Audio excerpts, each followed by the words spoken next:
So we're starting, folks. We're just getting ourselves organized here a That little was bit in the first. in order to catch up on things. I thank those of you who are willing to risk the roads to come along. And I also wanted to thank all of you who are still participating in Zoom. It's quite an effort, I realize, for most of us. Now, one of the things that I need to do here is be able to change this screen. So in order to do that properly, I'm actually going to sit down. There's no real point in my wandering around here as I can see it at this point. And if I can figure out what's going on here, we'll be set to go. And there we are. Okay. Let me just adjust this thing so we can actually see you Okay. instead of being just part. You have Oh. the microphone? I have this microphone. I don't know what's being Can recorded. people hear Michael out in Zoom world? He coming through? Did you turn- Yes, It says your screen share. Yes, Let me- yes. let me look at this thing. You're on. Yep, okay. So the purpose of this particular slide, as was the one with beforehand, is that sometimes you're getting more than you bargained for. And I think that that may be a summary of what both the Germans and the Russians were experiencing as this conflict unfolded. I'm going to spend a good part of today's lectures getting into some of the weeds because I think it's particularly important, and I think it's actually relevant, the experiences that we're going to discuss with what's going on in the Ukraine currently. I don't intend to make this a one-to-one analogy. It's just is what it is. Now, if this works the way I want. As we ended up last time, the Germans had a remarkable advance over a period of just a few months, as this slide shows, from the 22nd of June to the latter part of August. They had covered an enormous amount of territory. But in addition to covering that territory, they had done something even more extraordinary. And that was what would happen to the Russian army. Remember that what I talked about last time was the issue that the Germans had to destroy most of the Russian forces close to the border and not allow them to withdraw into the interior. And let me see if this slide is going to go the way it's supposed to. No. That took care of that. So that's not doing it. Do you have an idea why this is behaving the way it is? You're probably trying too hard. That certainly is the case. I don't even know what I did before to make it work. Trying to go forward. Yeah, I want to go to the next slide, down. So just here? Yeah.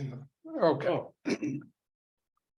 Now, part of the issue that I also talked about last time was the importance of the Crimea. Now, for those of you who are not here, I realize that some of the maps are going to appear very detailed and somewhat confusing as to where things are over the whole geographic front.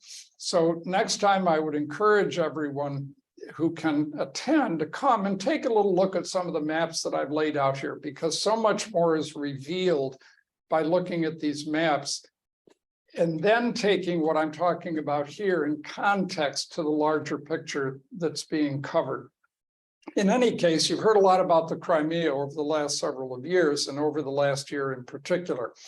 The importance of the Crimea as far as the Germans were concerned was that it served Russia as an unsinkable aircraft carrier from which they could launch aircraft and destroy the oil fields at Ploesti. Since Ploesti represented one of the major sources of fuel for the German armed forces, as well as for the Romanians and the Hungarians and the others who were participating in this, It was vital from the standpoint of the German ability to conduct war and to keep those oil fields under their control and protected. That meant forces had to be diverted into the Crimea in order to take that over. Now, that initially happened somewhat successfully in 41. But as you can see, if you look to the far right of this slide, the Russians counterattacked across the Kerch Peninsula. Now, there was no bridge there the way there is now. So this was an amphibious landing, if you will. But nonetheless, they were able to attack across that body of water and begin to drive the Germans back. This put the German forces in the Crimea between the advancing forces from the east and the garrison that was holding on to Sevastopol itself. And they had to contest with both of these. And as the year came to a close, this was indeed the position the Germans found themselves in. Now, as we move from August into September, October, and November, but more particularly from August into September, the dynamics began to change for the German armed forces. As I talked about last time, the logistical support for the German forces had certain limitations, part of which was due to the change in the railway gauge that existed between Germany and Russia. The Russian railway gauge was somewhat wider. It meant there was time lost transferring supplies that were coming from the interior into Russian capable railway cars and then transporting things up the front line.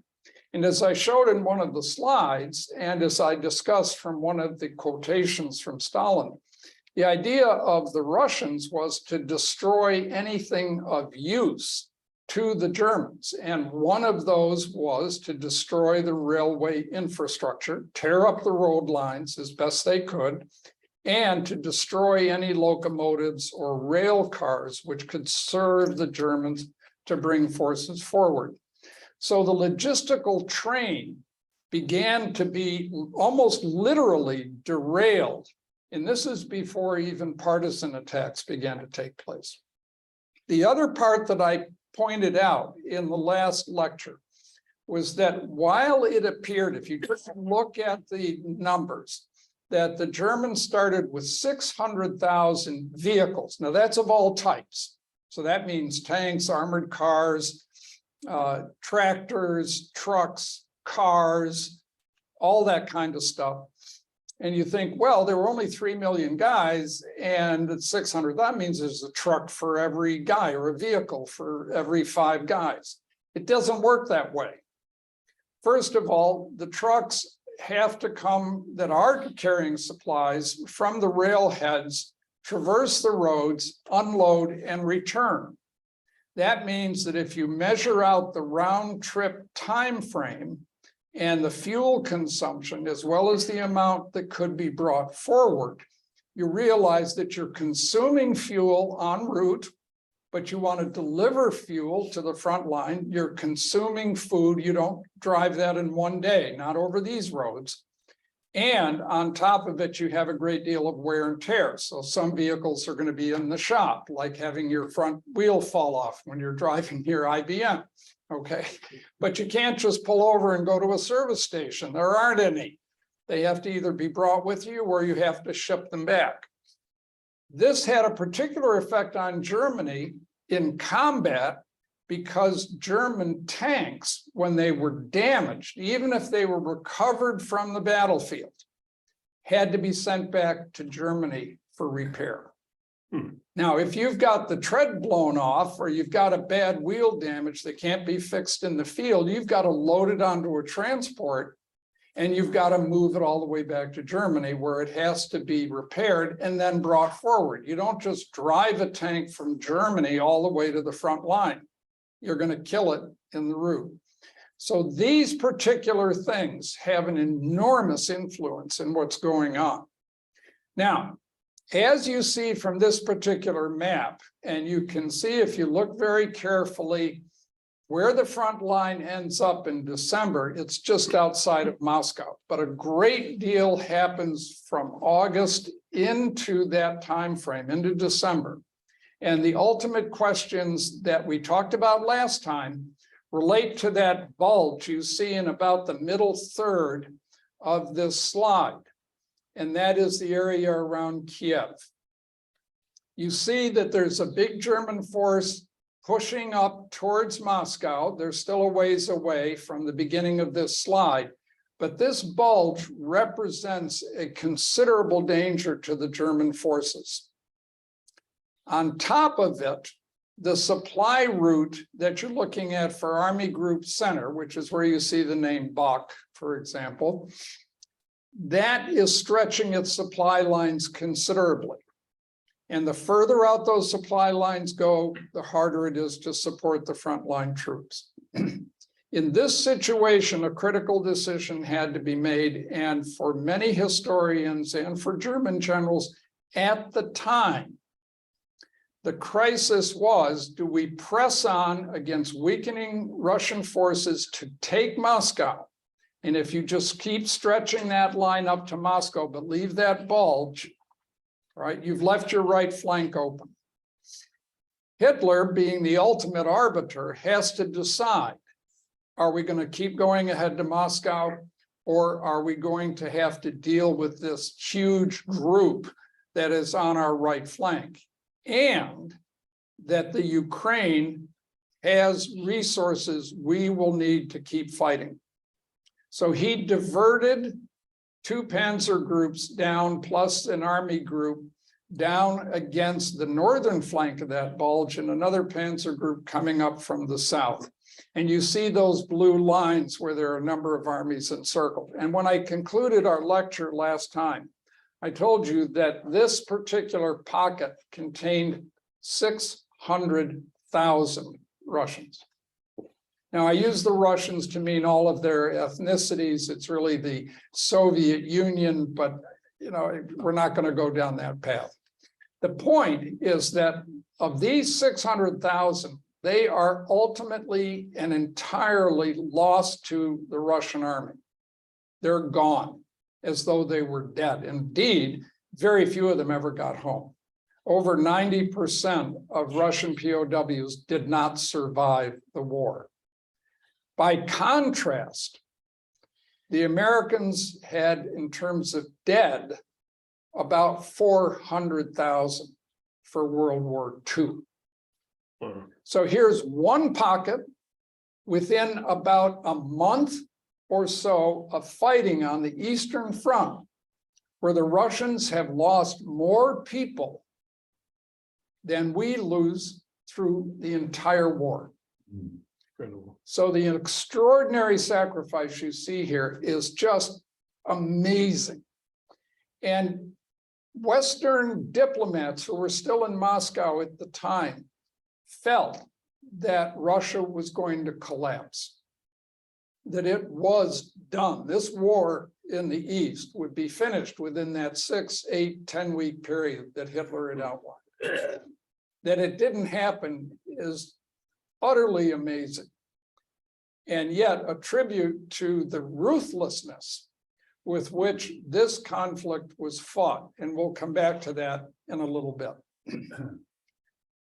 Now, as we got into, yes, I'm I sorry. was gonna say, Mike, that's why Stalin was pushing so hard for a second front. And also, I know for a fact that the generals, Roosevelt's advisors, didn't want to give Russia any aid because they said it was totally wasted. And Roosevelt, for his either foresight or luck, or I'm not sure what, but stuck to his guns against Marshall and chief of staff, and kept them, kept Russia going. Right. And there's a whole complexity there when you talk about the logistical support to Russia and what it meant for the Russians to be able to defeat the Germans ultimately, as we know how this conflict ended. So what happened? Well, there are a number of things that happen. I already talked about the logistical element. I also had mentioned in the last lecture that there were about 600,000 horses in the German army. Now, when you think about that, you ask yourself, well, horses have to be fed. They only have so much energy that can be used over a period of time. Otherwise, they become exhausted and incapable of performing anything. So how do you manage that? Well, that means a whole different logistical support for the horses. Well, the horses can be fine if you've got hard ground to walk over. But once you start getting into mud, you begin to run into this. And there's a season in Russia that is called the Rasputitsa. And it's the season of mud, or the time of mud, as you see here. Now, what I want you to notice in this picture are several things, not just the struggle from the horses, right? That's bad enough. But if you look behind, what are they pulling? It looks like a relatively small wagon. Now, on dry ground, 2 horses could pull that without too much trouble. Yeah. On mud, even 4 are really struggling. The other part is to look that there's no road.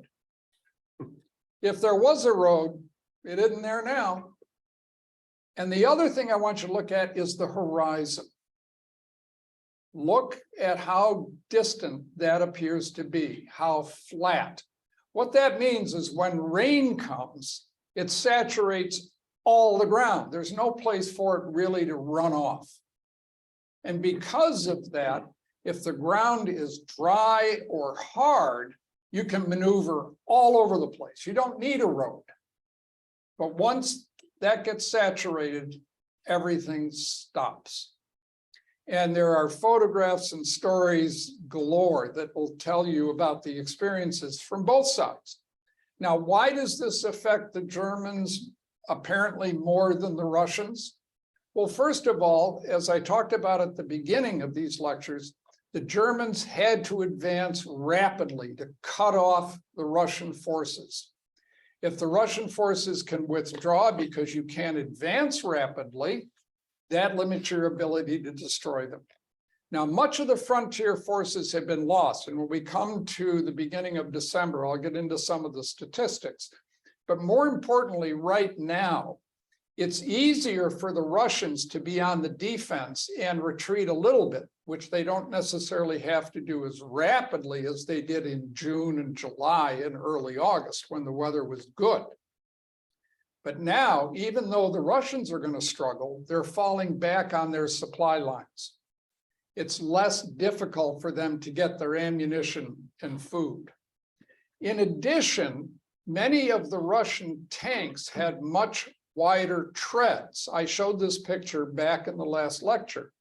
Of the narrower tracks, that means your ground pressure is higher and you're going to sink more deeply. If you sink in, the flat bottom of your tank is going to be resting on mud and your treads are simply going to be spinning. You have no purchase. At least if you have a broader tread, you distribute the weight a little bit more and it gives you a little bit more of a lift, so you won't sink quite as quickly or perhaps quite as far. But mobility is very limited regardless of your technology. This gives you another idea. Now, this is into November. But you begin to see from this the enormous struggle. Look how many men are trying to pull this one vehicle up a slight incline. Now you end up saying to yourself, why don't you just empty the vehicle, leave it, and carry the contents? You probably would expend less energy doing that. But remember that speed of advance was the kind of issue that was always front for the generals and for Hitler himself. But many vehicles were abandoned. If you're driving a truck back, even if it's empty, going back to your railhead and you get bogged down, you don't have 20 different guys to help you pull it out of a mud bank. You're just stuck. So what do? You might just sit there and wait and hope that the weather will change. Or you're going to say, the heck with this, I'm going to walk back to the railhead. I can't do anything with my truck here. And in the meantime, while you're trying to walk back and you've got some partisan activity and they see a literal sitting duck, they'll just blow it up. So you have this complexity of issues that gets down into the weeds, but makes us understand a little more deeply, not just what is happening in this particular conflict, but we can extend this same problem to many conflicts, including the most recent one. Now, as a result of the stalling effect that occurred from the weather and the diversion of Russian armor to encircle the Russian troops, or German army to encircle the Russian troops around the Kiev pocket, they had to rebalance their forces. And they realized, everybody realized, that time was coming short before the Russian winter hit. And they knew the Russian winter was bad. Nobody didn't appreciate that. But now they're confronted with another set of critical decisions. And again, these decisions led to great debate within the German army, all the way up to including Hitler and all of his senior commanders. So what was the issue and how were decisions made? It was felt that there was enough energy in the German army for one more lunge at Moscow. And they could probably take it before the onset of a terrible Russian winter. Enough energy to do that. What does that mean?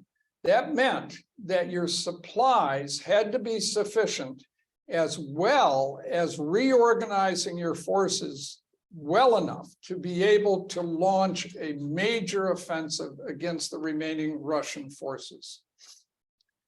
Already the Germans knew the Russians had brought into the fight many, many more men and weapons than they had felt was the case when they started out in June. So not only were they surprised at the resiliency that the Russians were still fighting after all of these enormous losses, but that they were confronting increasing masses of Russian troops and weapons. On their side, as I pointed out in one of the slides from the last lecture, German replacements were not reaching the losses. So in a sense, the German army was weakening with every loss they took en route to Moscow. So the ultimate question for the German generals and for Hitler was, can we go as far as Moscow, take the city, not quite reach the operational goals we set out when we were doing our planning, as discussed again in the last lecture, but at least get far enough ahead to take the critical city of Moscow. And even if that doesn't cause the collapse of Russia, it'll give us such a powerful position that Russia will ultimately have to sue for peace. They put together a plan. And in that particular plan, they had to also understand something very important. As I said, the Russian winter is coming. They know that it's coming. What is most critical to your success? Food and ammunition and fuel. I didn't say clothing. I didn't say things that'll help you get through a winter. So what about those things? The supply lines were insufficient to bring everything forward. You had to choose what you were going to bring forward. And in that regard, it was felt that if they could make this final push and be successful, then later they could bring up the winter clothing and the lubricants and all the different things you need to do to survive a winter. Remember, they also knew that just about anything the Russians could destroy before the Germans took it, they would destroy. So they knew that shelter and things of that nature were going to be a premium You had to get them before the Russians could destroy them. So food, ammunition, fuel. And when your supply lines are that weakened, you also are looking at your horses, and you still got to feed them. And you have to take care of them. And if the weather deteriorates, what happens then? So there were a whole host of decisions that had to be made. But the German generals were on board generally with this idea. And they launched something called Operation Typhoon. And I've put it here on this slide because I think this is such a critical piece of what happens in the war in the East that it bears details. The initial attacks start out, as you can see from the swirling of the blue lines, that two massive pockets were created. Massive. We're talking hundreds of thousands of Russians once again trapped in a pocket and ultimately are going to be destroyed.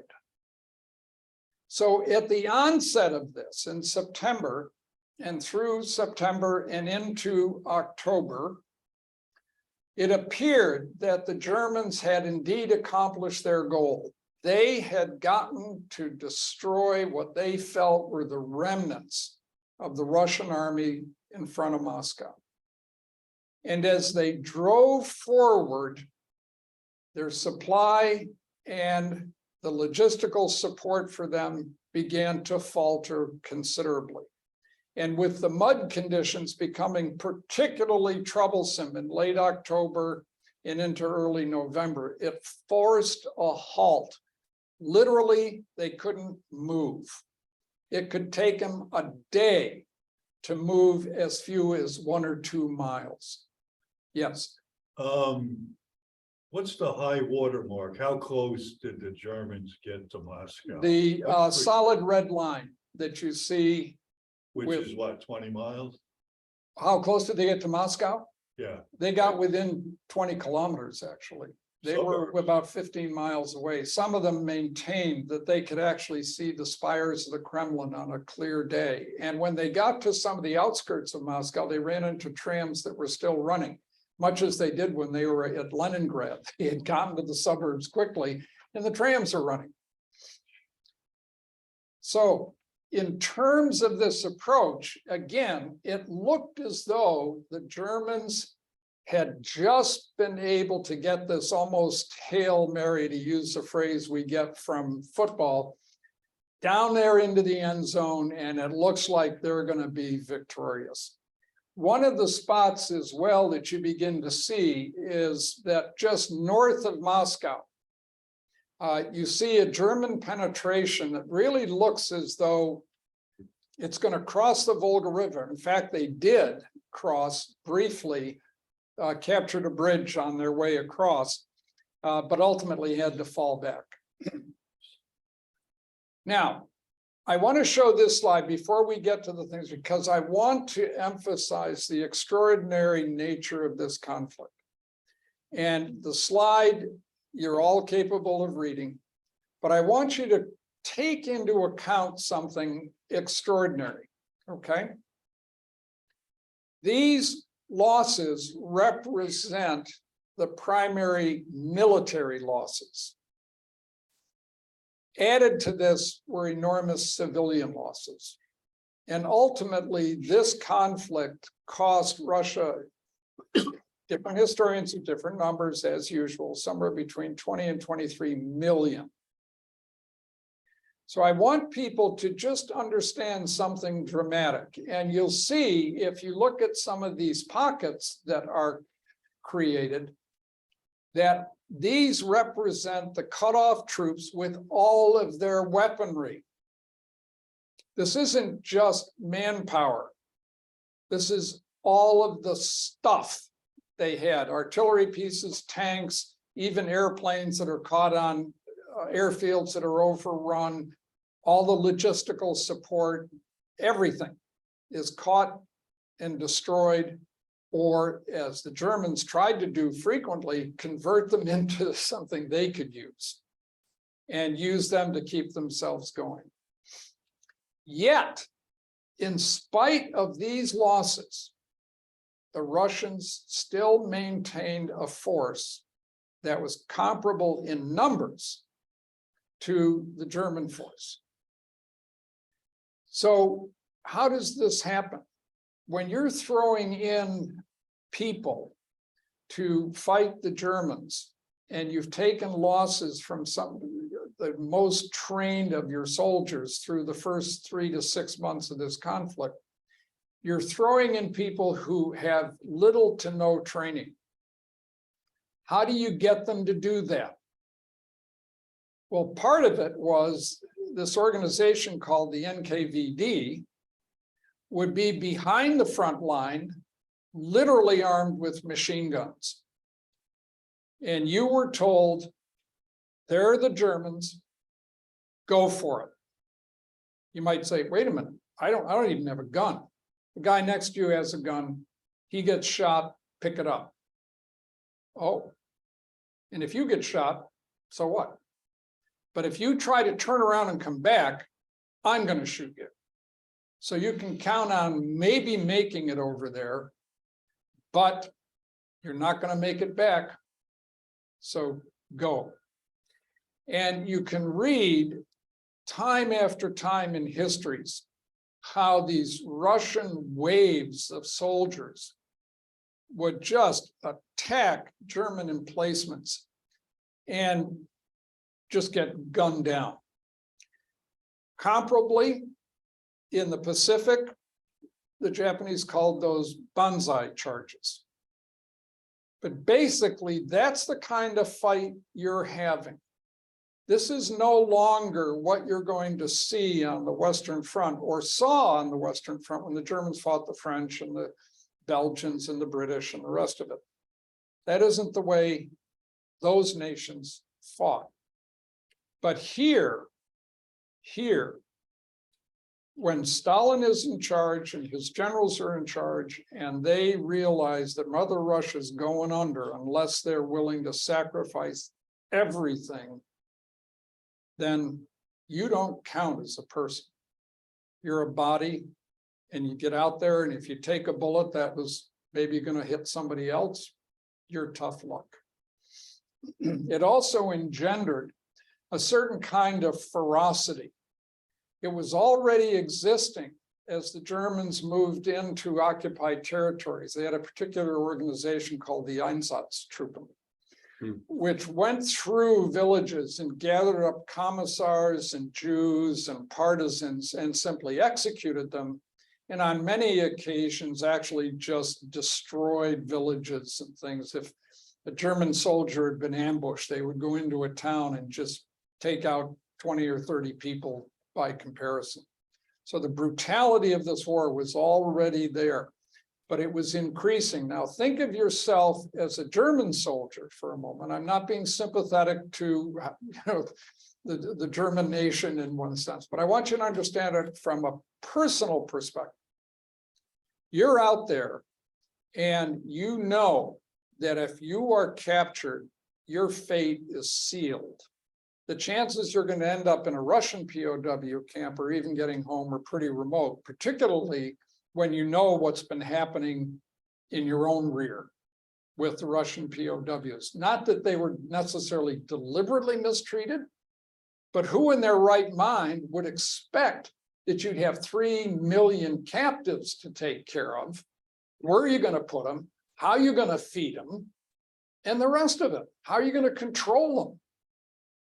So all of these issues had really mixed into this nature of fighting that was going to become the ultimate kind of brutality. There are stories, just as an example, I'm going to digress for a moment, where the Russians had counterattacked and taken a hospital with, some small village or whatever, and I use the word hospital very loosely. There were a bunch of wounded in there. And as they got into the deep winter, in particular, fighting over settlements and houses and any kind of protection from the weather was critical. When the Germans retook the area, Initially, when they went down the road, they felt themselves, it was covered with snow and stuff, and they were sliding around because of the ice. So they cleared the snow off. They found German wounded who had been dragged out in the street and sprayed with water to freeze to death. Other circumstances, they found people wrapped up in barbed wire and tortured. Genitals cut off, that's a very common thing that happens in very brutal circumstances among every group. You can read history going back as far as you want, and that is a very common thing to do to an opposing soldier. So if you're a German, are you worried about the conquest of National Socialism? Or are you worried about what happens if you're captured? And what do you think about your opponent? Similarly, for the Russians, coming in and finding villages slaughtered, people hung from trees, and the rest of it, who seemed, women and children who seemed to have very little to do with anything. Are you going to sit back and say, oh, well, we got to be culturally sensitive? No, you're going to want revenge, and you will take it when the opportunity is there.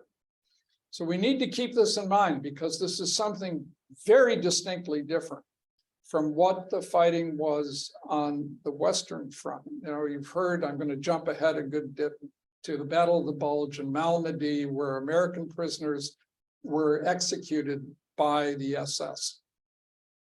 And this infuriated the Americans. But you never saw it get out of hand in terms of how the war was fought, even though there were atrocities on both sides. By comparison, these were infinitesimally insignificant. This was a very different conflict, and it was fought in a very different manner. Now, Operation Typhoon, as I mentioned, had two different phases to it. The first phase, and it looked as though the Russians, again, were going to get creamed, but the weather deteriorated in terms of mud. Now, instead of using, a liter of fuel to go a mile, you might have to use 3. Because you're just churning and you're burning up everything and you're struggling and you're in low gear and all the rest of it. So supplies become a real issue. As the advance occurred, it shows you still that in spite of this, the Germans were able to make considerable progress, but they were beginning to get hung up in certain places. Now, on the Russian side, Stalin mobilized the population to build defense works outside of Moscow. They literally would take thousands of people out into the outskirts and build deep anti-tank trenches, or help put up bunkers, or put up roadblocks and things of this nature. And through this period of time, particularly with the hiatus of nearly 3 weeks that occurred before the snow came and the ground started to harden considerably, and the second phase could be carried out from November to early December, the defenses of Moscow were sufficient just to hold off the German onslaught, even though they got literally within a shorter distance to Moscow than from here to Owego. They were closer than that. So what happened at that particular point? And what did these sacrifices mean? And here, I think, is one of the most extraordinary examples of generalship that one could contemplate. Because now, on December 5th, the Germans have reached the last bit of their energy. They now are exhausted. And even before they got to this particular line on December 5th, some of the senior German generals were saying, it's too late. We're not going to be able to take Moscow.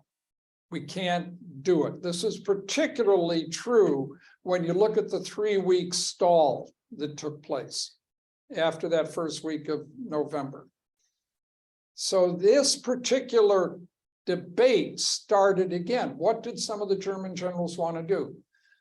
Listen, we're not going to take Moscow. Let's just build a defense for ourselves. Let's get prepared defenses so that we can hold this ground.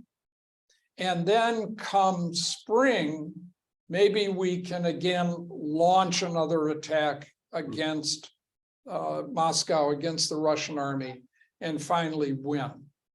Now, in that situation, the critical thing, sorry about this. Stupid. All right, I'll just shut it off for the moment. My apologies, folks. I don't mean to interrupt here. So what's happening on the Russian side? Now, in looking at it from that perspective, the Russians are seeing their frontline troops chewed up from the very beginning of June 22nd onward, all the way up into November. They're seeing hundreds of thousands cut off. And doesn't it make sense to think that you're going to throw every body you can find into that line to try to hold it and stop them? But what did the Russian generals do? Well, first of all, they had intel that, remember, this is before December 7th, all right? They had intel that the Japanese weren't going to strike north, which was their big fear. Their intel was that the Japanese were going to strike south. That meant that the Far East was no longer in such a dire strait, and troops there could be sent back west. Now think of the distance, thousands of miles. What kind of rail system do you have? Not a great one, all right? So you have to start planning fairly early on. You have to muster all of the resources you can to bring not just men, but their weapons from the Far East all the way back. And then not only do you have to get them to Moscow, but you have to distribute them effectively where you need them, so there's some cohesion in the military forces under their commanders and fit them into a scheme. What is extraordinary about this particular time, and I still can't even personally put myself in their shoes to figure out the courage it took to make this decision, is they said, we believe we can hold Moscow and create sufficient reserves that when we finally see the crest of this advance stop and slow, we can attack. And think of the planning that goes into an attack. We talked a little bit about this back in the last set of lectures, but the importance here is to understand that the decision that was made was probably one of the most extraordinary that one could understand. Here, the Germans literally are at the outskirts of Moscow. You've seen hundreds of thousands of troops destroyed, gone from the order of battle, and yet you're still thinking you can attack. So when Operation Typhoon comes to an end out of German exhaustion, their troops are not in prepared defenses. They're stuck out in the open ground, and now the weather is starting to turn into that infamous Russian winter. And now the Russians are poised for the next phase that's going to come. I mention this because I want you to just see a couple of little things that have an influence on what the depths are to the experience in Russia at the time, and why, from a Western perspective in particular, most of the Western countries still thought Russia was done. And I've highlighted some of those things there. 25% were over 40 years old. Minimal training. When you start looking at this, down at the last sentence on the right, which I don't expect you to read, Soviets managed to raise the strength of their field forces from 2,900,000 at the start of Barbarossa to 4,200,000 by 1 December. That is unbelievable when you consider their losses. How did they do that?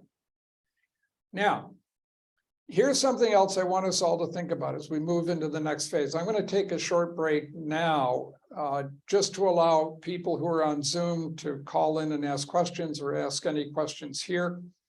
But here's something I want you to at least think about. Out there right now, the temperature is about 0 degrees centigrade, right? It's hovering around 32. I want you to think about going outside, not with a winter coat on, not with gloves, not with felt boots. Put on a summer jacket at best, maybe a sweater, and I go outside and stay out there for a half hour. Not doing much, walking around maybe, but I don't want you out shoveling the snow or anything where you're going to keep yourself warm, all right? And just get an experience there, because what we're going to see as we get into the Russian winter is something that is so profound that it's hard to believe anybody survived, anybody on either side. Now, I'll tell you a personal experience, just so you'll understand that I'm not joking about this. I was on a backpacking trip in an August in the mountains in Montana. And when we first went out, before we went to our trailhead, we noticed snow on the mountains. Said, that doesn't look great. This is supposed to be summer. We have summer gear, right? Well, he said, don't worry about it. You know, yeah, it'll be a bit cold, but no problem. Well, after the first night, when we had 4 inches of snow on the ground, and then we got into the second night, the temperature went down into the teens. And I remember having every piece of clothing I had with me, plus my sleeping bag, wrapped around me and still cold. And you can't get away from it because that's where you are. It's going to be what it's going to be. And I wondered if I was the only one having this experience, and it wasn't until much later that the guide wrote an article for Montana Magazine, and he started it out, as I lay shivering in my tent on an August night. And I thought, okay, I get it. The point is that you can't get away from this. There's no escape. You can't go inside and find nice, warm environment. All right. Professor, So if we you're going to suffer what you're going to suffer. All right, we'll take a break. Judy, was that you? yes, can you hear me? No. We can. Oh, if we don't go, Professor, do we flunk the course if we don't go outside? No, but it's funny. I remember reading a book called Soldat by a German soldier. I think it was Hans Junger, something like that. And in the preface, translated from the German, he said, you cannot understand the content of this book by sitting in your living room on a comfortable sofa or chair and reading it. You have to go outside and suffer while you read. Now, my intent is not to make us all suffer. You're Sounded doing like that that to enough me. by listening to me for a couple of hours. But more critically, the idea I want to get across is just what it means to see these kinds of things happen. The numbers, as Stalin once said, become uninterpretable. One man's death is a tragedy, that of a million a statistic. But imagine now, just put yourself in this situation. You're a German or a Russian soldier, doesn't matter. You've got a horse with you. The Russians use panji wagons, as they called them, and their horses were particularly conditioned to bad weather, but they weren't immune to it. The German horses, on the other hand, were not used to this kind of weather. But you're a German soldier who's been with this horse for months, if not even longer. And in a sense, you have an affinity or a connection to that horse. And you're watching it flounder in the mud. You're watching it begin to freeze. You can't provide it with the food. And you're thinking to yourself, ultimately, this horse is going to die. Now, that sounds trivial, but that experience of you having to shoot that horse because it no longer can fulfill its function and it's struggling is not something you're likely to forget. Similarly, the sights and sounds and smells that you've experienced watching your own comrades with whom you've trained for a long period of time get killed, blown up, dismembered, badly wounded, tortured, then your response is going to be very different. Here, we can talk about huge numbers, but each of those numbers represents a person, and each of them had a life somewhere before that no longer continued after. And the people who surrounded them. People became hardened, is the word we used, to these kinds of experiences. Otherwise, everyone would collapse into an emotional puddle and be non-functional. And there were many who did. We call that combat fatigue. Unfortunately, for many, it was considered cowardice. And the Russians certainly, as documents reveal, were more than willing to shoot anyone they thought was a coward. Summary execution was common, as did the Germans when they began to really lose the war, began to shoot people to encourage the others, as the French would say. So what I want us all to do is just take a minute, ponder a little bit of what we've been seeing and hearing today, and understand why at the very beginning of this set of lectures, I indicated that this conflict between Russia and Germany was the central piece in World War II. If Russia and Germany did not fight, this war would have been a totally different construct. It's highly unlikely we would have been able to invade Germany through France and so on. But this gives you an idea also of what it means to operate in a totalitarian society. Germany was totalitarian, but they hadn't yet committed themselves, even at this stage of the game, to total war. But the Russians had. For them, this was total war. Everyone had to participate in one way or another to winning this war.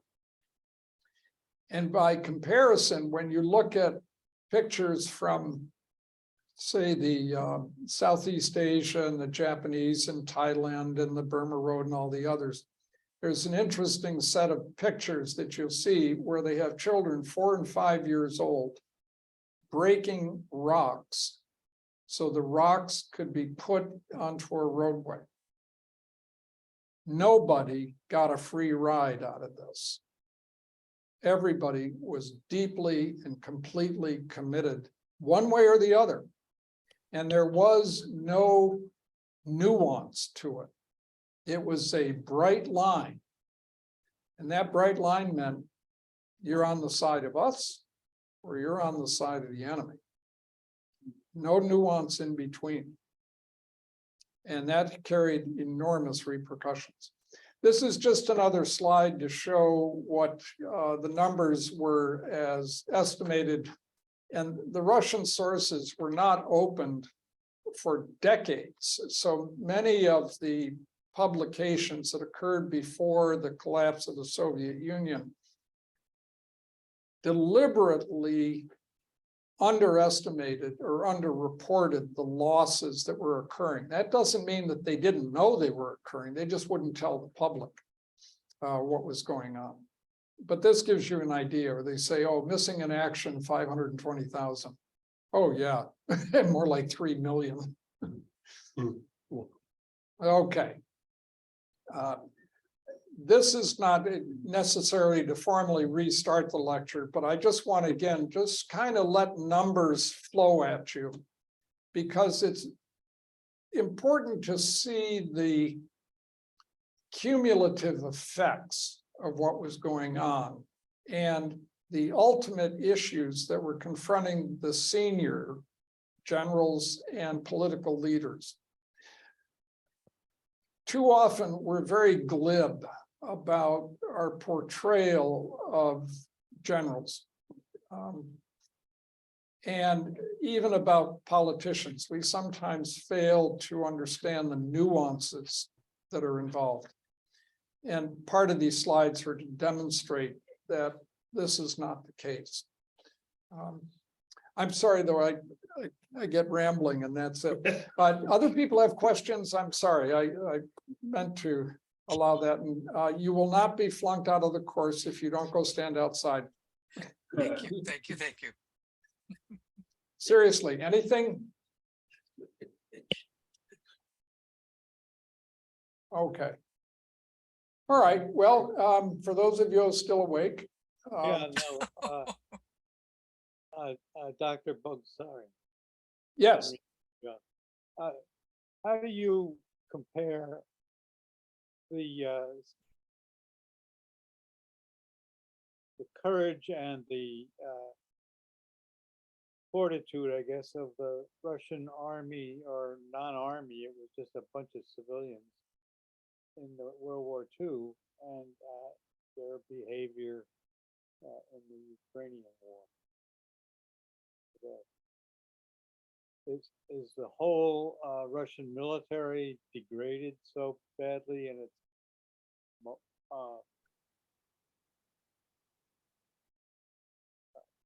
leadership and its motivation as to be so mistakenly compared to what they did to save Moscow, let's say?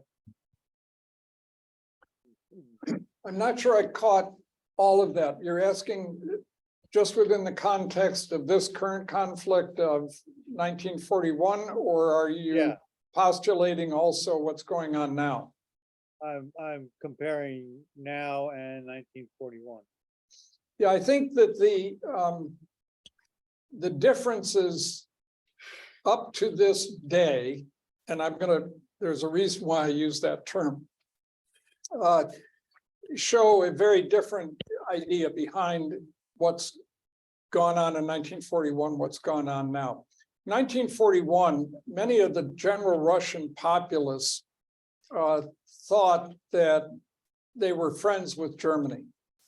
However, peoples in the Ukraine, in Belarus, White Russia, as it was called, and many other portions of the USSR, many of those people had viewed Stalin as sort of worse than evil. And they wanted particularly to establish themselves, their ethnicity, and I don't use that term disparagingly, as unique and special. Stalin had spent considerable time moving populations to try to reduce this sense of belonging to, say, Ukraine or being a Tatar in the, region of South Ukraine near Crimea and so on. He did this in the Caucasus with Armenia, for example, and Azerbaijan and other places where he simply uprooted various populations and moved them. That's why up to the current situation in Lugansk and Donetsk, for example, though technically politically part of Ukraine, over 75% of the people there were ethnic Russians.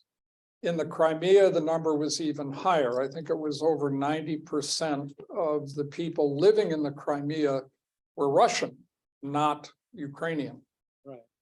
Now, once the Germans invaded, that changed the dynamic. And even though in places like the Ukraine, they were initially welcomed as liberators, and I'm going to come to an element of that in maybe a later lecture,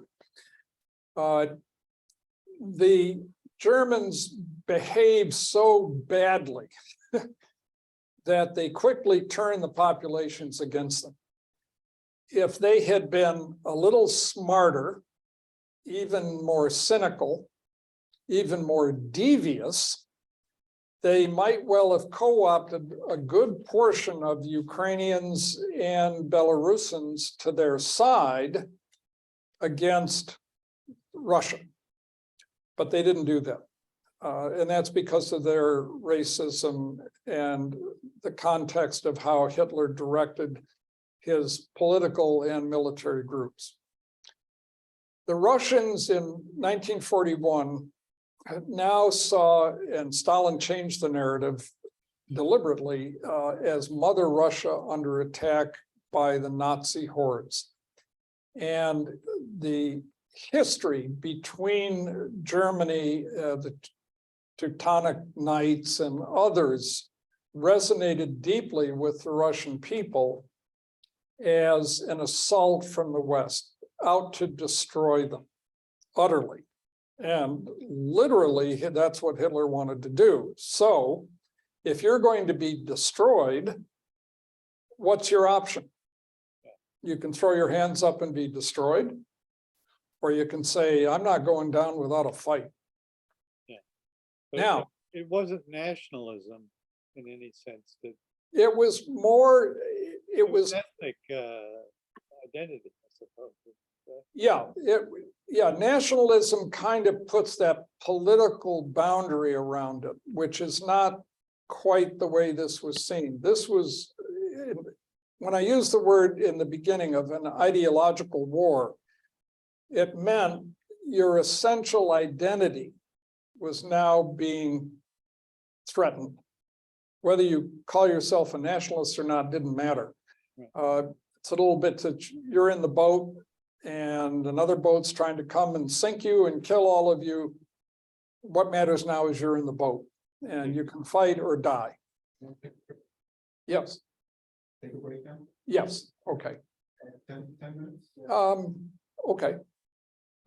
All right, bathroom break for folks. But again, I'm perfectly willing to answer more questions for those of you who want to stay. I've already rambled on a bit, but Okay, back in 10. okay. Are you going to mute everything then or leave it open for talk? I'm gonna leave it open. Great. Okay. All right.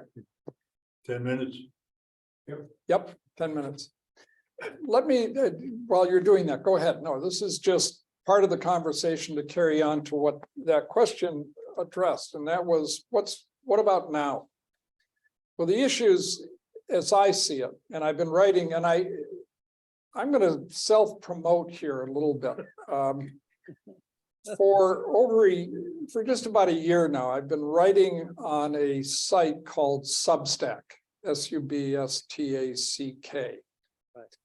And I have two major areas that I'm writing about. One is Ukraine, and the other is called societal health. The issue of societal health was triggered by an article in our local paper that talked about the influence of COVID on society, but just from a medical perspective. And indeed, I think I even wrote a letter to the editor about that and said that is too narrow an interpretation of what COVID, for example, has done to society, but that generated a whole new set of issues. And I now have, I think, maybe 30 or 40 postings on societal health. And it's everything from just my general definition of my first posting of what societal health is to things like understanding elements of the Constitution or the Declaration of Independence, or as my most recent posting, which I would encourage you to look at. It's societal health and Robin Hood, a conversation. And as we grew up with Robin Hood as robbing the rich to give to the poor, I set up a little sort of one-act play where Robin Hood accosts a merchant in Sherwood Forest. He wants to rob him, and the merchant says, well, just wait a minute before you take my goods and my money. Let's talk about this a little bit. You know, where are you coming from? What do you plan to do with this stuff? And you know, what gives you the right to take my stuff, and so on and so forth. So there's this conversation that goes on back and forth. I also wrote one just recently called Societal Health in the Tower of Babel. And we know basically the story of the Tower of Babel, or Babel, depending on how you like to pronounce it. But in that, as I wrote, there's a subtext that's very different from what the myth itself seems to imply. Now, you may remember the story is that humanity got together, was going to build a tower to the heavens and basically reach paradise themselves. And that, in the legend, God said, I don't like what you're doing, so I'm going to make you all speak different languages, right? That's not what happened. I mean, think about it. Why would God be worried that mankind is going to reach the heavens by his own effort and take over? I mean, give me a break, right? That's not the way it happened. Well, as part of the Judeo-Christian mythology. Yes, but you see, that's how we've interpreted it. Yeah. But what actually happens? People start arguing over, well, that structure is not strong enough. I want to get this structure to go here. No, you can't do that. You know, I know more about this than you do. And the guy who's bringing the bricks and the, what do I get out of this? And what if I get injured and who's looking after me? So pretty soon the human condition just destroys the whole thing. Anyway, for fun reading. And you can look it up, just go Substack, Michael Bogdasarian, and you can find them and look at them. But I want to come back to the Ukraine. From the beginning, I'll state this right now. I have no reason from my perspective to change my mind. That Zelensky's goals of recapturing all of the lost territories, including Crimea, which is what he has said, is impossible. And just within the last few days, depending upon your reading, many important congressional leaders, Lindsey Graham for one, got up and was saying, we've got to send Abrams tanks to Ukraine. And I've read 2 articles recently about the enthusiasm that people whom I think should know better have said, this is going to drive the Russians out. And they're going to be defeated and Ukraine will be victorious. And that's a bunch of crap, in my view. Yeah.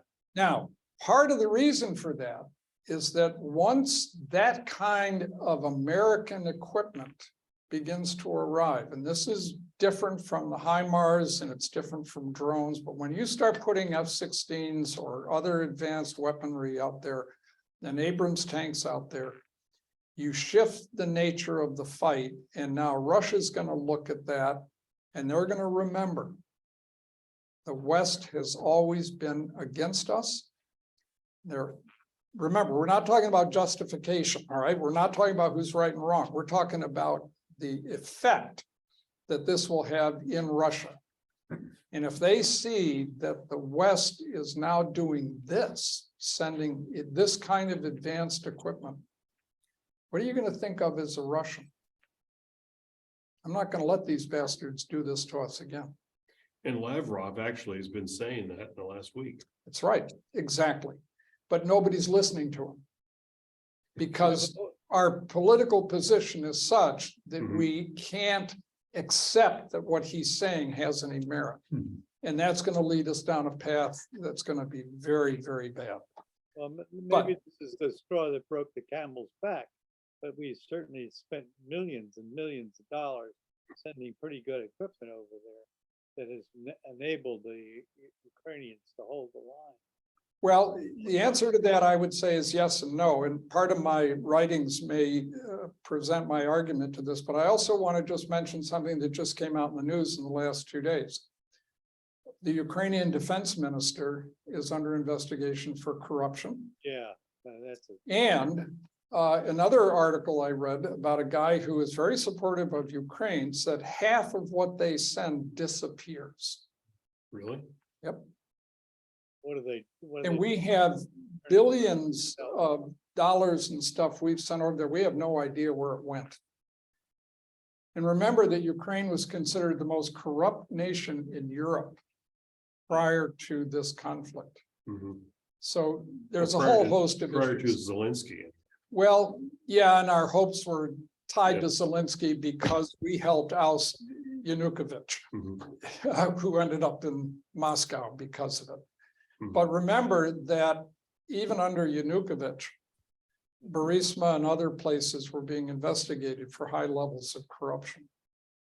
So there's a whole set of dynamics involved here, but what I wanted to do now is get back to how is it that the Russians were able to stop this attack and do what they did next. Okay.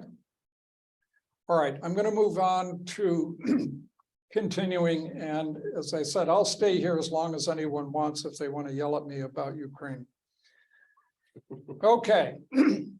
So again, this is just a very quick summation. It shows you what happened in terms of territory lost in Barbarossa's last gasp, but by December 5th, there's a particular reason why that date is there.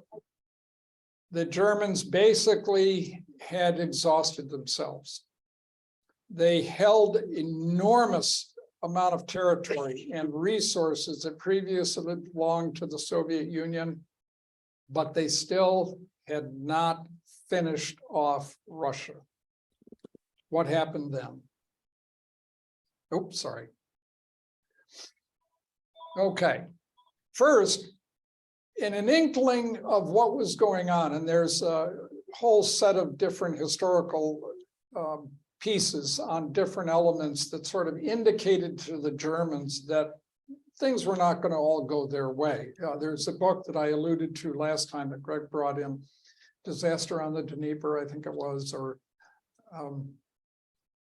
Barbarossa derailed. yeah, Barbarossa derailed. And it had to do with a counter thrust that the Russians used that, according to the author, felt that this derailed Barbarossa. I don't feel that way, but I understand it, and he's certainly done his research to support it. One of the counterattacks took place in the far south after the Germans had advanced past the isthmus into the Crimea and had approached Rostov. And as they got there, they were a bit overextended, and despite the losses, the Russians counterattacked and drove the Germans out of Rostov back to the Meuse River, where they're able to stall them at this point.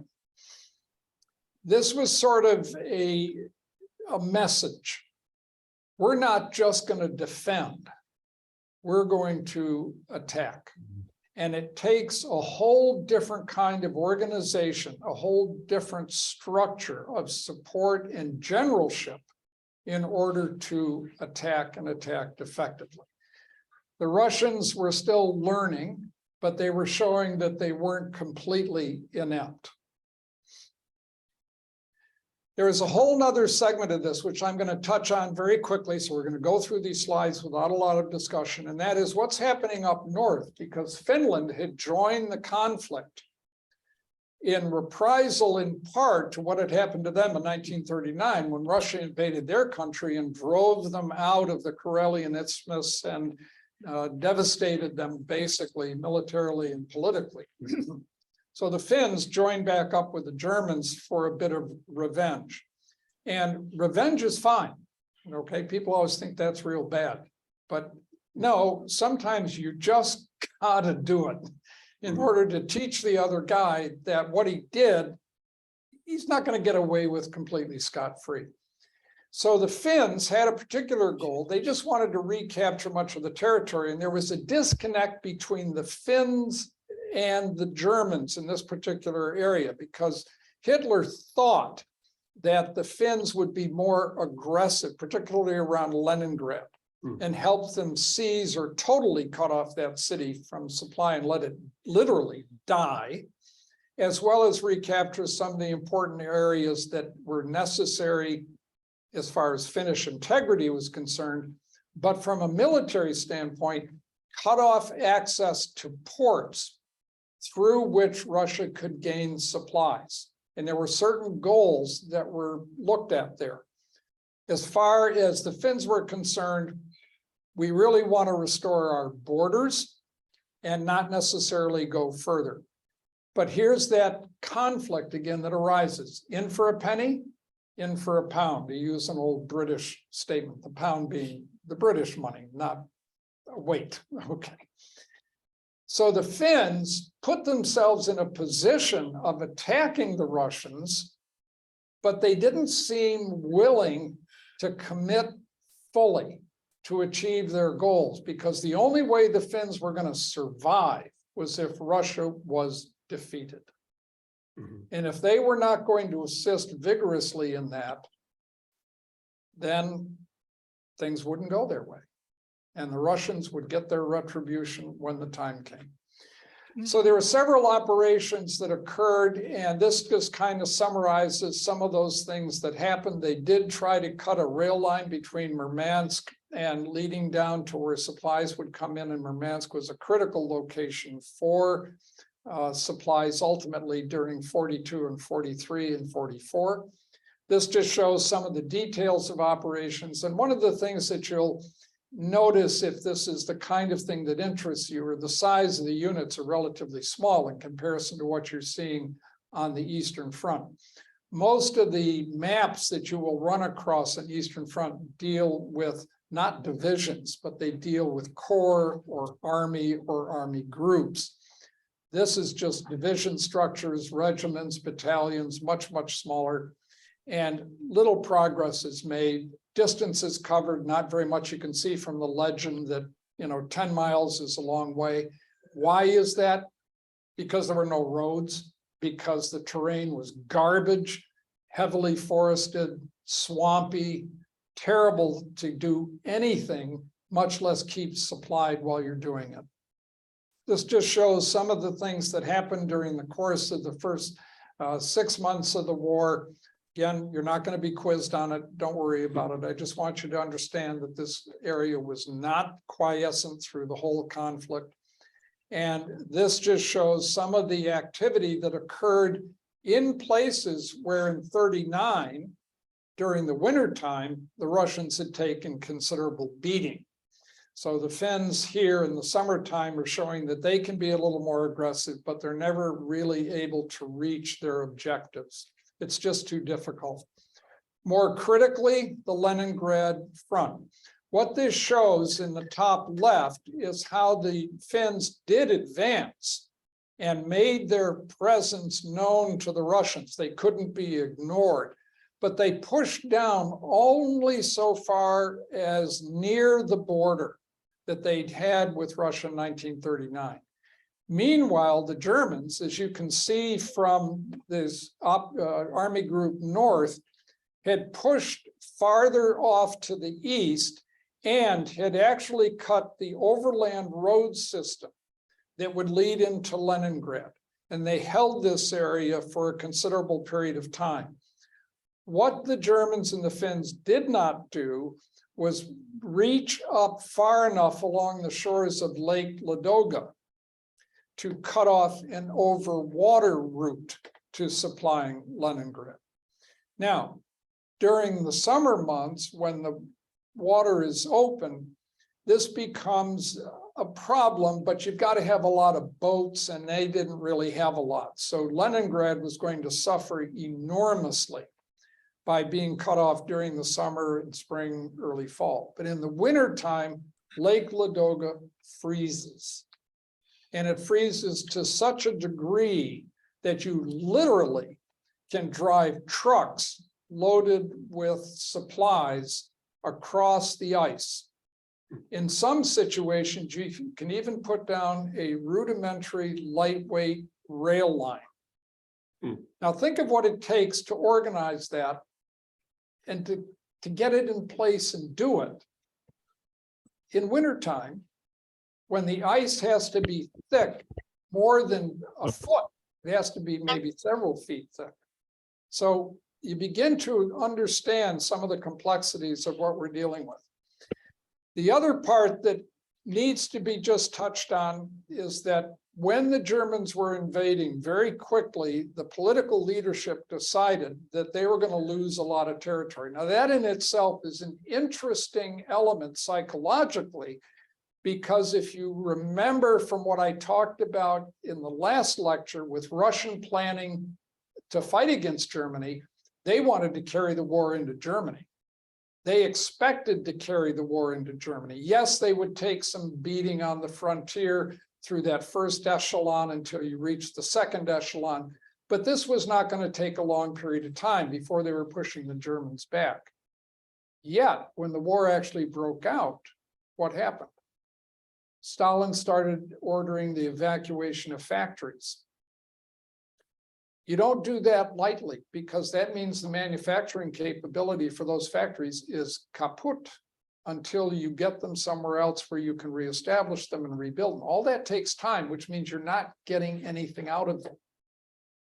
So to make that decision in itself is an extraordinary thing. It's a psychological reversal from how you thought this war was going to be fought. And because the Germans made such huge gains in a short period of time, you have to think about how well organized it was to get those factories out. They got over a third of the factories out. And where are you going to send them? As this map shows you, many of them went beyond the Urals. That means you're through the mountains onto the other side where you're safe from German attack. What's there for you to rebuild a factory? Nothing. So what happens? You're putting those factories together in open air. What about the factory workers? Pretty much open air. Now, maybe summer, fall, you can handle it. But what about the winter time? Literally, there's stories of factory workers working while snow's coming down into their shops. Wow. And they have to be fed. And they have to have the resources to build. You have to get the raw materials to them. So this slide looks pretty simple, but if you start dealing with the reality of what it took to do this, to organize it and get it there, now just think about how our supply chain collapsed with COVID and the ships bound up in Los Angeles harbor, unable to get unloaded. And you look at photographs of the trains that are just sitting on rail sides, stuffed with goods, but not going anywhere. This is wartime. You're doing this under duress, and it's an extraordinary achievement. This gives you an idea of how that production worked, because in this particular framework, if you look over closely at some of these things, you'll see that there's artillery, tanks, military aircraft, and ammunition. Okay. And the idea behind this ammunition is thousands of tons and things of that nature. You get a sense that Look at 1941 for artillery, 1942. While they're getting destroyed, they're still producing this enormous amount of equipment. It's almost unfathomable. What does this tell us about modern societies? Remember, this is 80 years ago. They didn't have computer systems, all right? People use pencils and paper. Mhm. It tells you the resiliency of modern societies is unbelievable. Okay? When you put your heart into it, you can do it. Now, I already alluded to this. December 5th, the Germans finally stop. They haven't achieved their strategic goals, though they have accomplished an enormous amount. But the Russian winter is now settling in. They are without the proper lubricants or clothing. That means that machine guns don't operate well. Tanks don't run well because you haven't got the lubricants and things you need. They literally lit fires under tanks occasionally, or had to run them for a few minutes every hour to keep them from seizing up. Well, if you run them for a few minutes every hour, you're using up fuel. Mhm. You're not even fighting, you're just trying to survive. And what about temperatures? One of the coldest winters in European history. Temperatures occasionally plummeted to -40. That's both centigrade and Fahrenheit. That's right where the two come together mathematically. Now, you think of what it feels like if you go out in 0 degrees Fahrenheit. Think of -40 degrees Fahrenheit. You're going to get frostbite within a few minutes. If you're peeing outdoors, your urine will freeze before it hits the ground. This is the kind of thing these people had to deal with, and yet the Russians were able to attack the gates of Moscow. And here it gives you an example of what cannot be revealed except by just looking at the colors. Don't worry about the numbers. But the idea behind it is that the Russians, in spite of all those losses, still were able to muster considerable units. Not only that now, they feel they are powerful enough that they actually can attack. In spite of everything that's happened, how do you manage to do that? This shows the scope of the Russian attacks. Now you're talking about a front line of nearly 2,000 kilometers. Mhm. It's expanded from roughly, I'm using kilometers because that's what comes to mind. It was roughly 1,200 kilometers at the outset of Operation Barbarossa on June 22nd. And because of the shape of the terrain, it's now expanded to 2,000 kilometers. You've got roughly fewer men on the German side than you had before you started. But the Russians actually seem to have numerically more than they started. And now you've reached, as the Germans, your ultimate exhaustion. Your supply lines are completely inadequate. And the winter is settling in, and now the Russians attack. Who'd have thought? At this particular moment, again, there's a crisis in the German command. The German generals basically said, we need to fall back. We may have to fall back quite far in order to get away from the Russian onslaught and establish a defensive line from which we can survive the rest of the winter. Mhm. Now, think of the implications of that. Your supply lines are stretched. You've got to fall back. Can you bring back all your equipment? Or are you going to find yourself having to abandon equipment as you fall back? And how are you going to fall back when you're out in the open under these weather conditions? struggling through forests and trackless wastes and the rest of it. How are you going to get back and survive? Again, controversies were extraordinary among the German high command. Who has to decide ultimately? Hitler. For all the criticisms that can be laid at that man's feet, all very well deserved. One of the things he did, which some historians I feel I agree with, now acknowledge, is that if Hitler had not taken the stand he did, the Russian army truly would have been destroyed. This would have been a Napoleonic defeat of comparable significance and importance. Yes, You said the Russian army, you meant the German army would have been destroyed. right, the German army, thank you. You're welcome. Yes.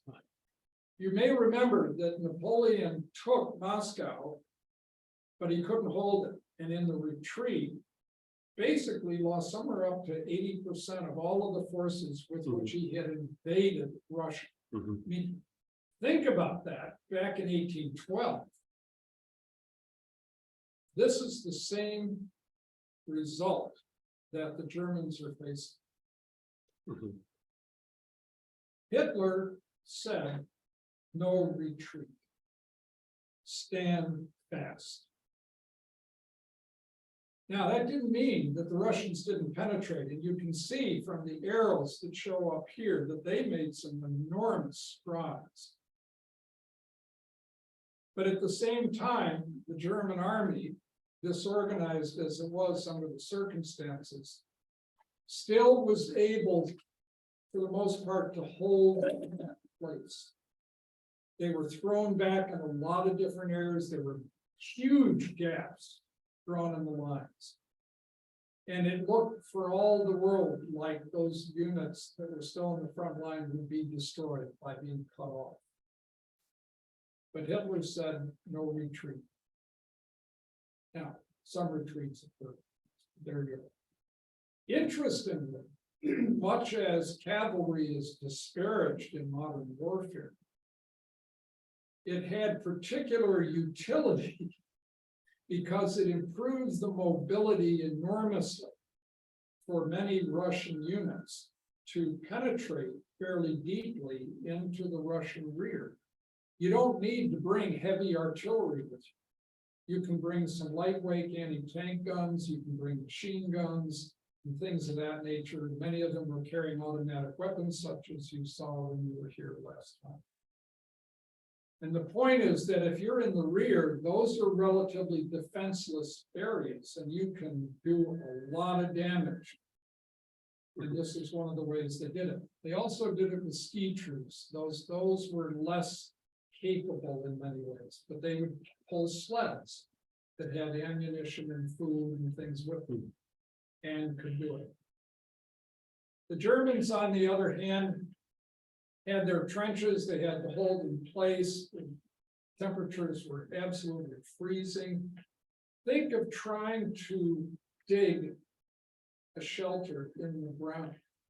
The ground was so hard when it, as you got into the latter part of winter, frozen. It was frozen deeply, not just on the surface. And literally, you couldn't blow up the ground enough to create a foxhole. So you're literally chiseling away at what seems like cement while you're doing it. And what about mobility? Well, again, those wide treads for the Russian armor had real value compared to the narrower treads of the Germans. So mobility was much increased. What this showed too in the previous couple of slides ago was that Stalin had the offensive in the winter take place over much of the entire front line. That he was able to do it was an extraordinary achievement to even get those forces available where they had the wherewithal to attack. But it also meant that he dissipated his energy. He didn't concentrate heavily. For example, and it's an appropriate criticism, And it was even considered by the time of many of the Russian senior generals who tried to get Stalin to change his approach. Was let's just concentrate on freeing the area around Moscow and possibly destroying Army Group Center, the most powerful of the three German army groups, North, Center, and South. The rest of it will collapse of its own accord if we're successful doing this, but we can muster all of our energy on this somewhat narrower line. By narrow, we're talking still hundreds of miles of front line instead of 1,000 miles or more. Stalin did not want to do that. And he was in charge, like Hitler was, and he said, no, this is what you're going to do. You're going to attack these places. And they had some remarkable achievements, as I've already pointed out. Now, this is an actual combat photograph. As I said, this was taken around Stalingrad. You see that guy falling into the snow? That's not a movie scene, right? You can see the kind of trenches, you see the kind of conditions, you see the automatic weapons, you see the guys advancing over open terrain, you see the coats they're wearing. The Russians were much better equipped for winter warfare than were the Germans. Many of them were wearing summer weight clothing. As you see these great penetrations occurring, there is a danger that there's going to be some catastrophic results for the Germans. Particular corps that you see up front, almost suggesting what was going to happen in the next year, 1942, outside another city called Stalingrad. You see the German armored units are up front, but they're in danger of being encircled. And if you're the German general in charge of Army Group Center, you're saying, I want to get those guys out of Dodge. Get them back here where I can develop a defensive perimeter. And now Hitler's saying, you're not going. You guys got to stay where you are, or you're going to fall back very limited distances. Still, they're driven back. Now look at the development of that. Looks like there's going to be a huge pocket developing. Look at the penetration, the distances involved here. The Russians have just totally surprised and overcome the Germans in this particular situation. And in the north, where the blue area is, they actually do manage to encircle about 100,000 Germans. Wow. But unlike what happened to the Russians, the Germans did not capitulate. They were surrounded at Demyansk, and they were surrounded for months and supplied by air. Wow. And eventually they were freed from the outside. And there was a lesson there. Yes, cutoff units could be supplied if surrounded, as long as you've had sufficient air power to do it. But this misled both Goering, who was in charge of the Luftwaffe, and Hitler as to what would happen a year later at Stalingrad. With the penetrations that were occurring, as I pointed out, this was an example of learning, in a sense, the wrong lesson.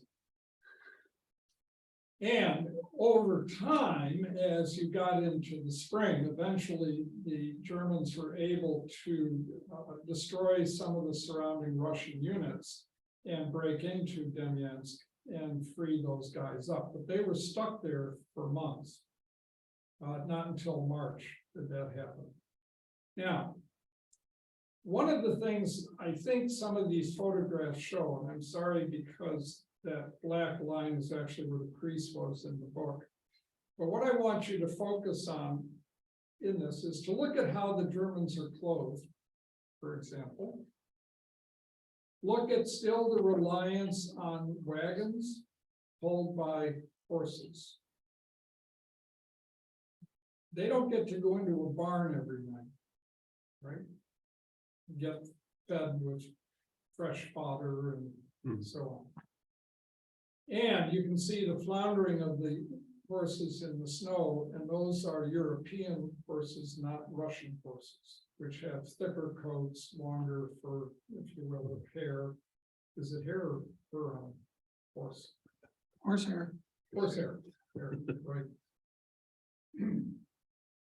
And lack of prepared positions. So here's this anti-tank gun literally out in the open. Now, the point I'm trying to make is that as you look across the landscape of what you're seeing, you don't see many buildings, you don't see roads, you don't see telephone poles, you don't see anything. That means what you've got to live on is what you bring with you. And you're limited as to how much you can bring. And the amount of energy that it takes to move from one spot to another. If you've tried walking through snow that is calf deep, for example, you realize how difficult it is. And if the snow gets up to mid-thigh, you're immobilized unless you have snowshoes or snow skis. And I've been in that situation in a winter trip. Mhm. And man, I'll tell you, when you're standing there in snow up to your thighs and you're thinking, I can't wiggle. How do I get out of here? Mhm. It reinforces what these people were living with on both sides, day after day after day. Okay. Shows you the narrow treads of the Russian tank, but fortunately he's on some solid ground there. You'll also notice now, again, not something that unless you really are terribly interested in this, it strikes you. You say, well, that's a German tank. Okay. For those of us who spend a lot more time studying and interested in these areas, that's a Mark IV short barrel, 75mm howitzer type gun. And as I pointed out in the technology section of the previous lectures, that gun was useful against bunkers, could be good against infantry. It was awful against Russian armor. So you're outgunned, you're exhausted, you've got poor cross-country mobility, you're short of fuel, you don't have the right lubricants, and the Russians are coming, the Russians are coming. Mhm. You could literally bounce your shells off the front armor of the T-34, certainly in the KV-1 or 2, and 50 yards. And just nothing. And then somebody says, you're staying where you are. Take it, because you're not getting out of here. In the meantime, down at the Crimea, the Russians again attack, and they have amphibious landings, and they begin to drive the Germans back. Remember, I said at the beginning of the lectures today that Sevastopol had not fallen. So the Germans had to seal off Sevastopol. They couldn't take it at this point. And then they had to deal with this assault from the east across the Kerch Peninsula and began to drive the Germans back in the Crimea. So you've got a number of crises from top to bottom that you've got to deal with. All of that information gets funneled back to Hitler. You have different senior commanders and assistants and counselors and military advisors, but the decisions as it relates to this entire front ultimately goes to one guy. And in addition to this, you have to remember that the Germans were fighting in North Africa. They were dealing with the Atlantic Ocean. They were worried about Norway. In other words, they had this huge area of concern to deal with. And one guy was pretty much responsible for managing. partly his ego, but partly just the natural responsibility, as with Stalin, as with Roosevelt, as with Churchill. You were the ultimate arbiter of what was to happen. So the complexity of this, again, should cause all of us to think very carefully about what goes on. Now, when spring comes, the Germans are able to launch a counteroffensive and clear the Crimea and bring down the weapons they need in order to finally subdue Sevastopol.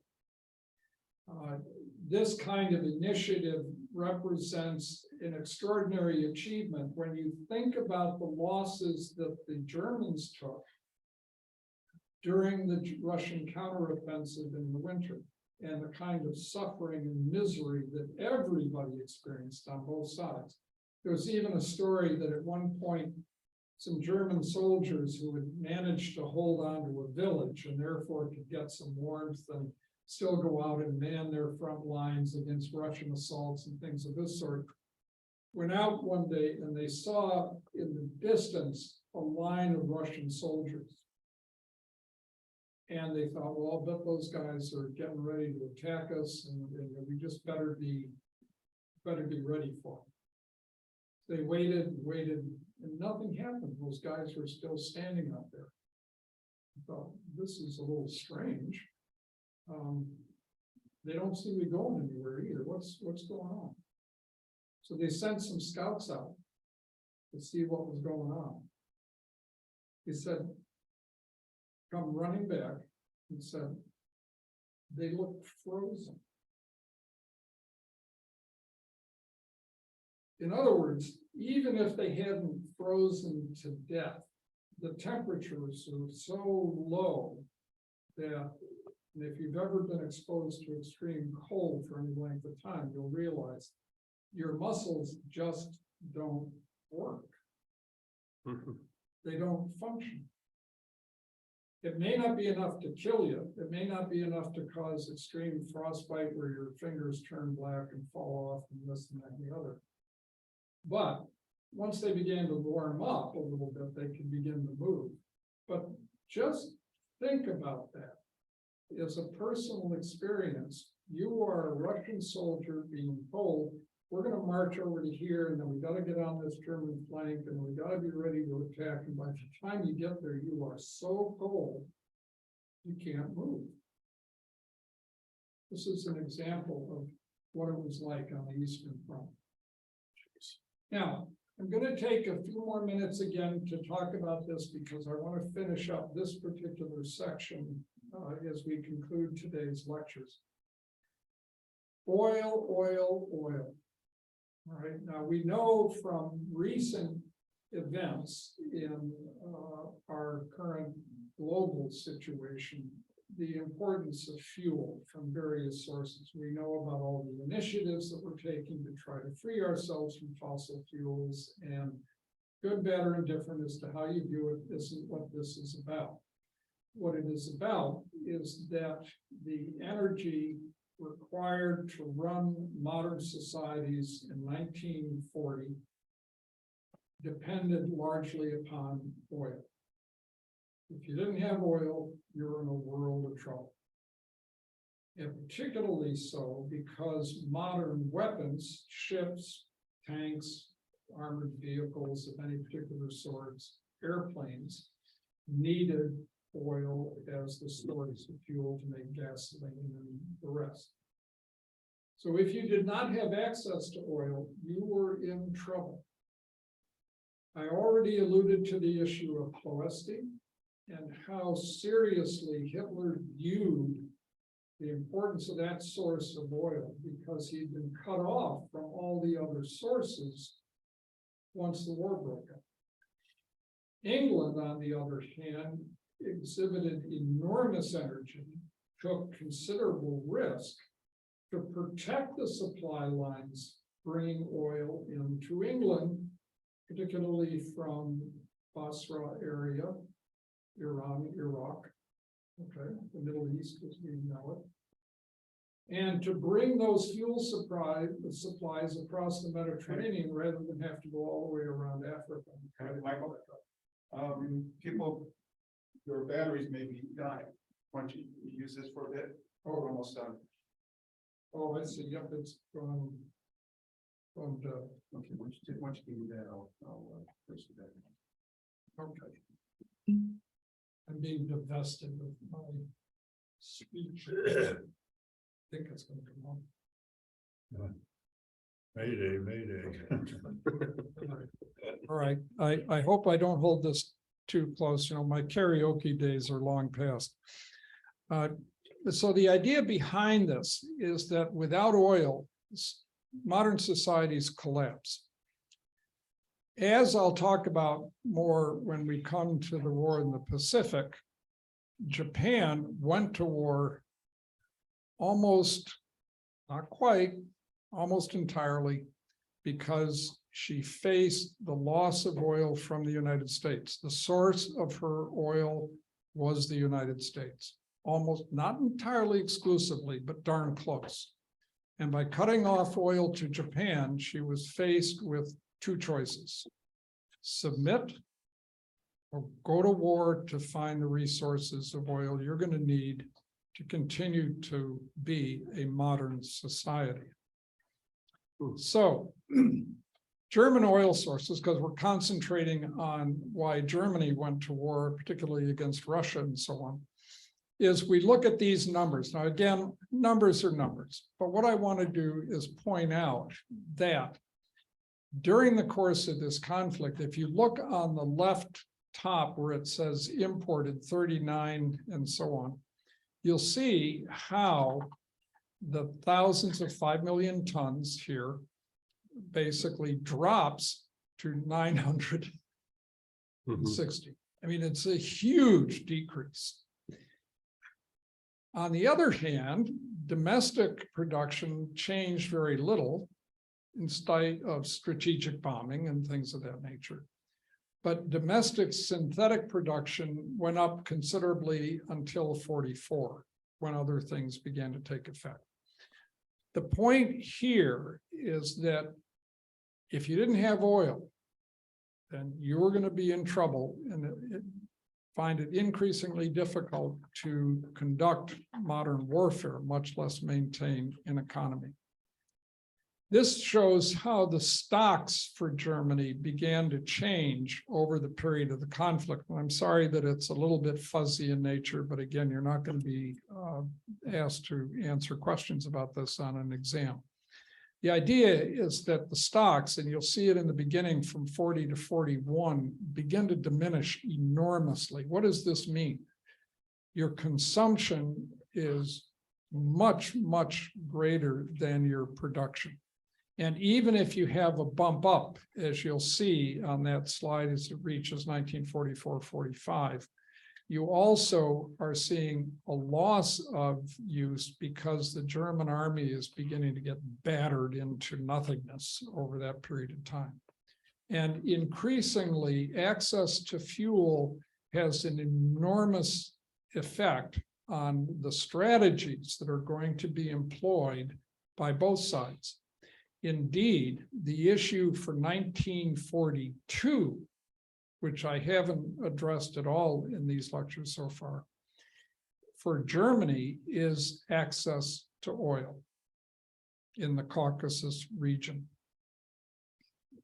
And this indeed shows a little bit of where oil production mattered and how access to it made a critical difference. This is particularly important to Britain, because Britain took great action in the Near and Middle East to secure its resources. Much, as you can see from this slide, were concentrated in places where we know much oil production occurs nowadays, the OPEC countries, as an example. But the point is that you have to get it from here back to where you can use it.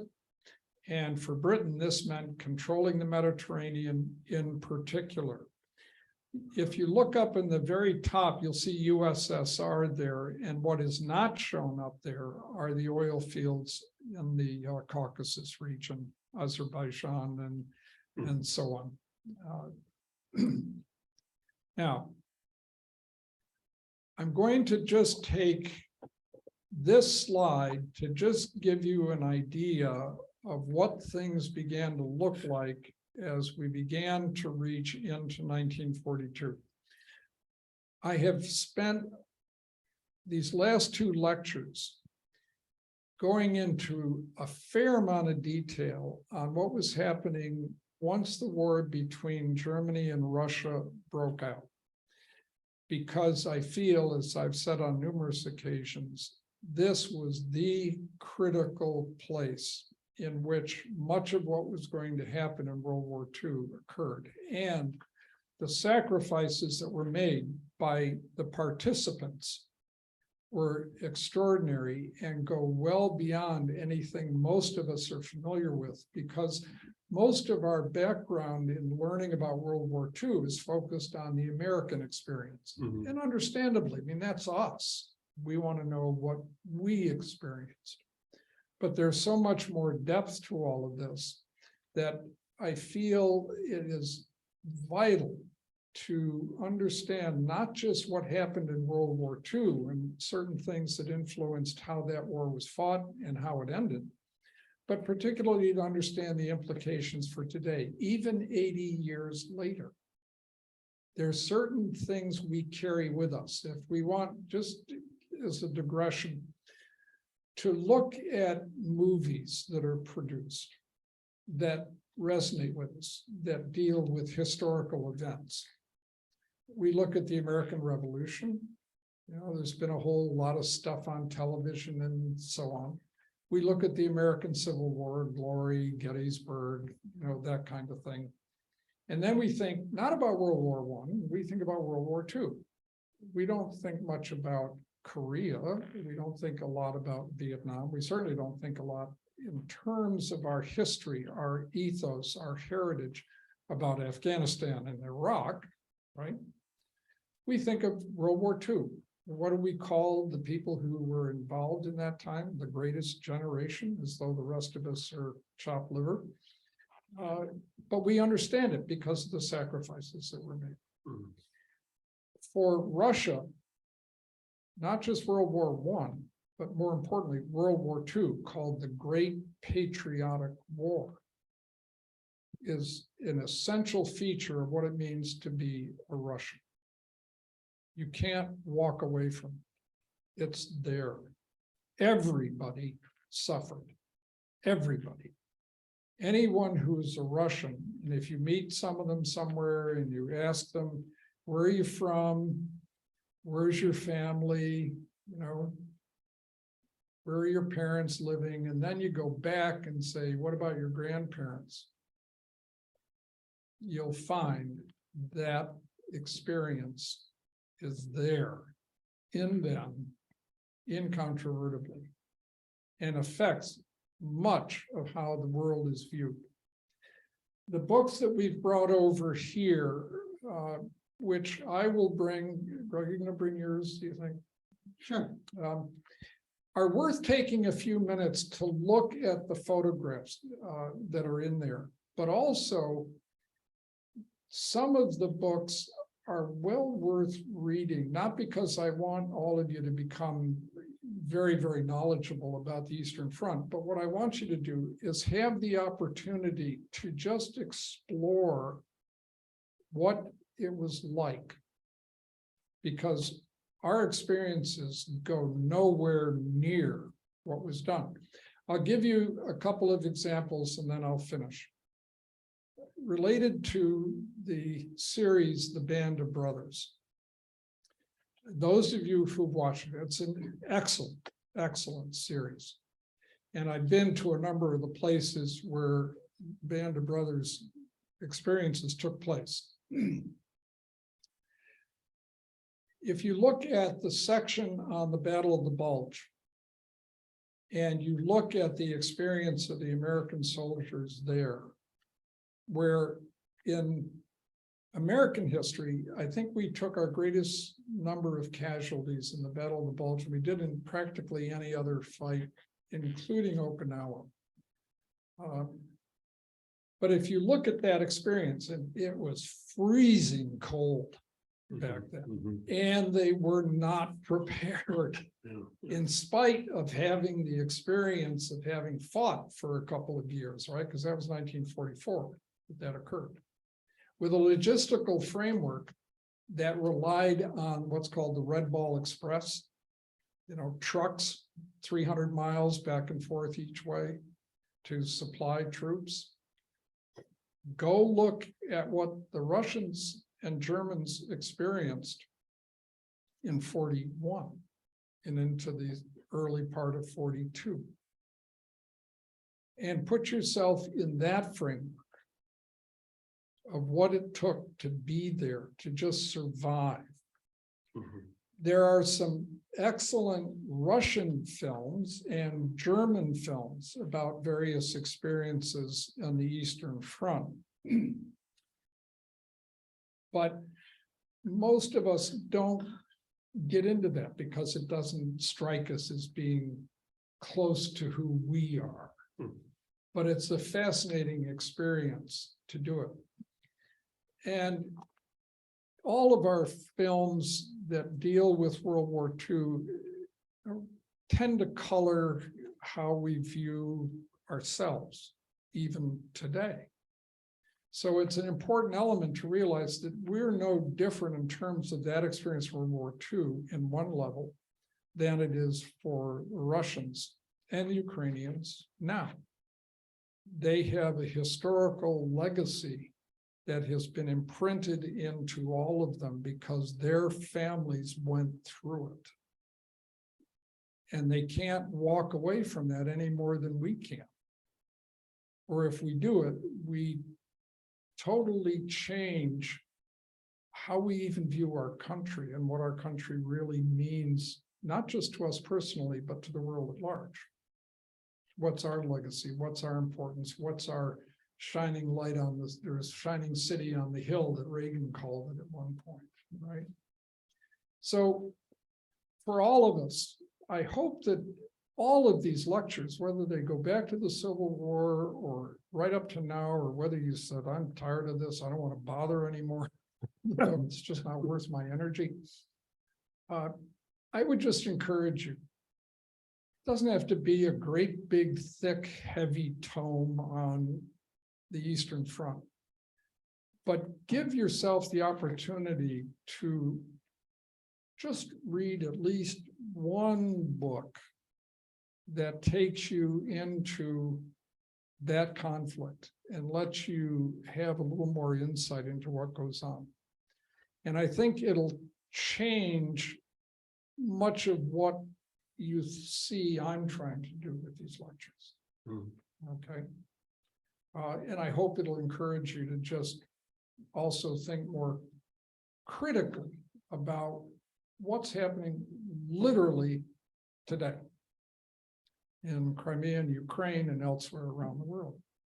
Well, I thank you again for your indulgence. To me, it is an extraordinary pleasure and honor to be able to do this.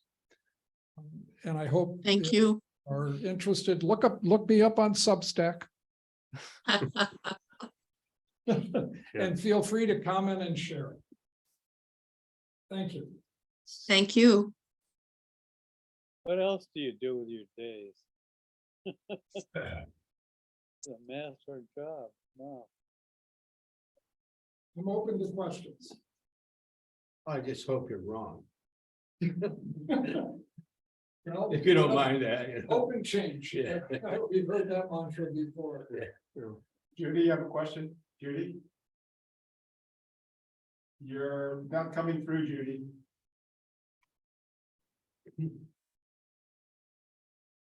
You can push your space bar, Judy, if you're muted.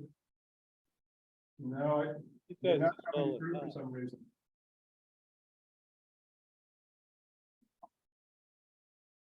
The microphone's on, but we can see your lips move, but that's about it.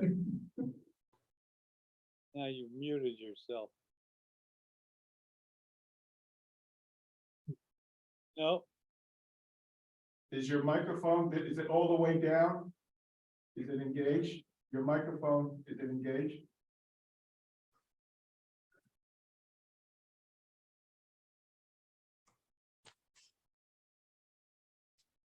Why don't you, can you type your question in? Unmute yourself, first of all. She was unmuted. She's just not coming through. No, still not working. Somebody's muting you. No, Judy, you're not coming through. Can you type it in? Can you type your question?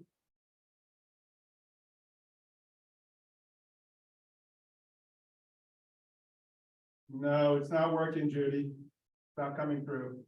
Nope.